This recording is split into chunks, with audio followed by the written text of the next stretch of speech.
अज्ञेय इस अध्याय में बड़े सरल लेकिन गहरे तरीके से बताते हैं कि एक लेखक आखिर लिखता क्यों है। वे कहते हैं कि किसी ने उनसे यह सवाल कभी पूछा नहीं, फिर भी उन्होंने खुद ही इसका उत्तर खोजने के लिए यह अध्याय लिखा। उनके अनुसार किसी भी लेखक के लिखने के पीछे दो तरह की शक्तियां होती हैं, भीतरी दबाव और बाहरी दबाव। लेकिन वे साफ कहते हैं कि असली और सबसे बड़ी वजह हमेशा भीतरी दबाव यानी लेखक के भीतर की आत्मानुभूति ही होती है। अज्ञेय बताते हैं कि जिस तरह एक चित्रकार के भीतर एक बेचैनी होती है कि वह तब तक चैन से नहीं बैठ सकता जब तक अपनी पेंटिंग पूरी न कर ले, और जिस तरह एक वैज्ञानिक अपने सवाल का उत्तर मिलने तक शांत नहीं होता, वैसे ही एक लेखक के भीतर भी भावनाओं, विचारों और अनुभूतियों का ऐसा दबाव बनता है कि वह लिखे बिना रह ही नहीं सकता। यही आंतरिक दबाव उसे लगातार लिखने के लिए प्रेरित करता है। इसके साथ ही वे यह भी स्वीकार करते हैं कि कभी-कभी लेखकों पर बाहरी दबाव भी होता है, जैसे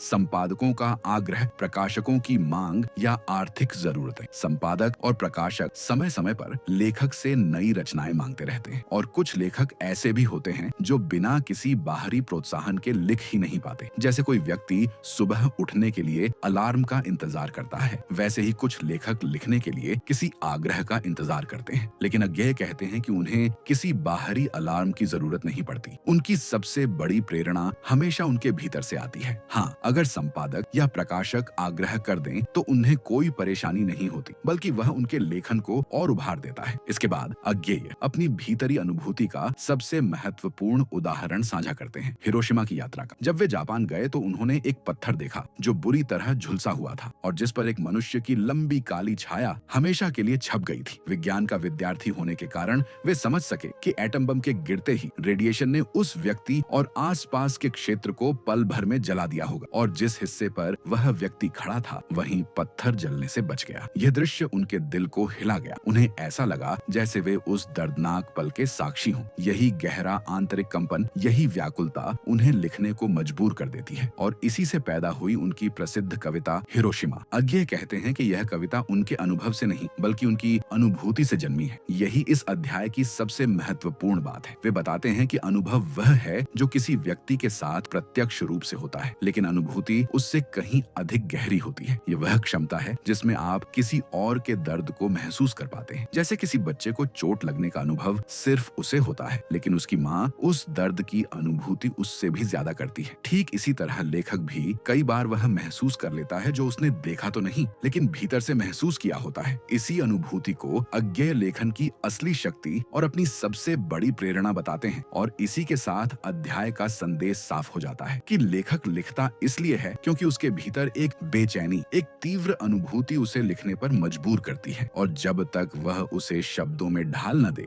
उसे चैन नहीं मिलता।